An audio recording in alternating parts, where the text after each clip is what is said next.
Hello everyone, welcome to our channel. और आप सभी का बहुत बहुत शुक्रिया इस चैनल के साथ जुड़ने के लिए। और आज हम चर्चा करेंगे हिंदी साहित्य में कुछ महत्वपूर्ण कथनों की।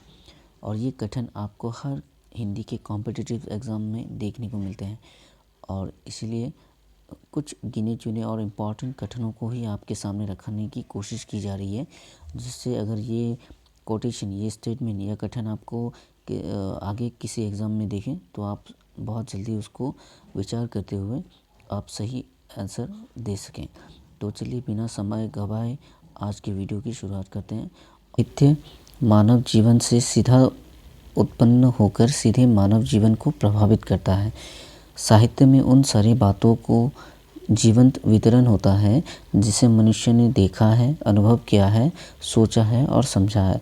ये कथन जो है आचार्य हजारी प्रसाद द्विवेदी जी का है। उनके साहित्य सहचर ग्रंथ में उन्होंने ये कहा था कि साहित्य मानव जीवन से सीधा उत्पन्न होकर सीधे मानव जीवन को प्रभावित करता है। साहित्य में उन सारी बातों का जीवंत वितरण होता है जिसे मनुष्य ने देखा है, अनुभव किया है, सोचा है और समझा है। तो ये कथन आचार्य हजारी प्रसाद द्विवेदी जी का है। उसके बाद आगे बढ़े तो मैं कविता को जीवन तक पहुंचने की सबसे सीधी और सबसे छोटी राह मानता हूं। यह मस्तिष्क से नहीं, हृदय की राह है। और ये कथन है रामधारी सिंह दिनकर जी का। उनके अर्धनारीश्वर ग्रंथ में उन्होंने ये बात कही थी कि मैं कविता को जीवन तक पहुंचने की सबसे सीधी और सबसे छोटी राह मानता हूँ। यह मस्तिष्क की नहीं, हृदय की राह है। उसके बाद आगे बढ़े तो कला सामाजिक अनुपयोगिता की अनुभूति के विरुद्ध अपने को प्रमाणित करने का प्रयत्न, अपर्याप्तता के विरुद्ध विद्रोह है। और ये कथन है अज्ञेय जी का। देखिए कि क्या कह रहे हैं वो, कि कला सामाजिक अनुपयोगिता की अनुभूति के विरुद्ध अपने को प्रमाणित करने का प्रयत्न, अपर्याप्तता के विरुद्ध विद्रोह है। और ये कथन है आचार्य अज्ञेय जी का। अज्ञेय का ये कथन है। उसके बाद आगे बढ़े तो कला और विषय वस्तु दोनों ही समान रूप से साहित्य रचना के लिए निर्णायक महत्व नहीं है। निर्णायक भूमिका हमेशा विषय वस्तु की होती है। तो यहाँ पे विषय वस्तु की महत्व को स्वीकार करते हैं रामविलास शर्मा, और ये कथन कहते हैं। और ये कथन उन्होंने प्रगतिशील साहित्य की समस्याएं रचना में उन्होंने कही थी। समकालीन समीक्षा की दोनों धारा, वस्तुवाद और भाववाद का समन्वय का प्रयास किया था रामस्वरूप चतुर्वेदी जी ने। उसके बाद आगे बढ़े तो आलोचना के नवीन मानदंडों की स्थापना करने वाले आलोचक जो थे वो थे आपके आचार्य शुक्ल। शब्द शक्ति, उसके बाद आगे बढ़े तो शब्द शक्ति, रस और अलंकार ये विषम विभाग काव्य समीक्षा के लिए इतने उपयोगी हैं कि इनको अंतर्भूत करके संसार की नई पुरानी सब प्रकार की कविताओं का बहुत सूक्ष्म, मार्मिक और स्वच्छ आलोचना हो सकती है। और ये कथन कहने वाले आपके आचार्य शुक्ल थे। उसके बाद आचार्य हजारी प्रसाद द्विवेदी के समर्थक आलोचक कौन थे? तो आचार्य हजारी प्रसाद द्विवेदी जी के समर्थक आलोचक जो थे वो थे आपके डॉक्टर नामवर सिंह। सौंदर्य कोई निरपेक्ष वस्तु नहीं है, उसका निर्माण भी तो कलाकार की अपनी भावनाओं और धारणाओं के आधार पर ही होता है। ये कथन कहने वाले जो थे आपके डॉक्टर नगेंद्र थे।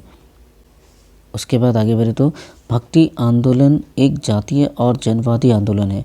भक्ति आंदोलन एक जातीय और जनवादी आंदोलन है। ये कथन कहने वाले आपके रामविलास शर्मा जी थे। उसके बाद आगे बढ़े तो जीवन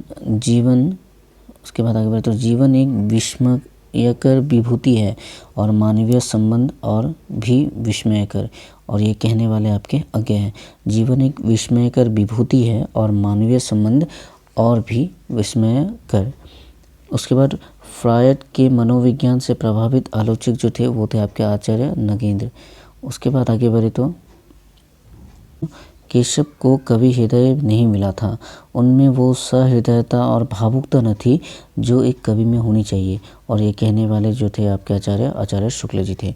तो कवि की आत्मा का आलोक है, उसके हृदय का रस है जो बाहर की वस्तु का अवलंबन लेकर फूट पड़ती है। उसके बाद कहने वाले जो थे इनके ये थे आपके आचार्य रामधारी सिंह दिनकर। उसके बाद साहित्य वस्तुत मनुष्य का वो उच्छलित आनंद है जो उसके अंतर में अटाए नहीं अट सकता था। और ये कथन है आपके हजारी प्रसाद द्विवेदी जी का। वो कहते हैं कि साहित्य वस्तुतः मनुष्य का वो उच्छलित आनंद है जो उसके अंतर अटाए नहीं अट सकता था। उसके बाद मनुष्य की सीमित बुद्धि के बाहर मानव के चेतन तत्वों से संबंध ज्ञान की सीमा से परे कोई भी शक्ति है जिससे समस्त सृष्टि शासित है। मेरे को हम वस्तुगत गुणों व रूपों का ऐसा सामंजस्य कह सकते हैं जो हमारे भावों के साम्य उत्पन्न कर हमको प्रसन्नता प्रदान करे तथा हमको तन्मय कर ले। सौंदर्य रस का वस्तुगत पक्ष है। और ये कहने वाले आपके थे बाबू गुलाब राय। तो आज के लिए बस इतना ही, और आगे इसी तरीके के कथन और इससे हिंदी साहित्य से जुड़ी छोटी से छोटी प्रश्नों को और कॉन्सेप्ट को समझने और जानने के लिए आप इस चैनल को विज़िट कर सकते हैं। और अपने सुझाव हमें अब कमेंट के जरिए आप दे सकते हैं। और शुभ रात्रि, जय हिंद।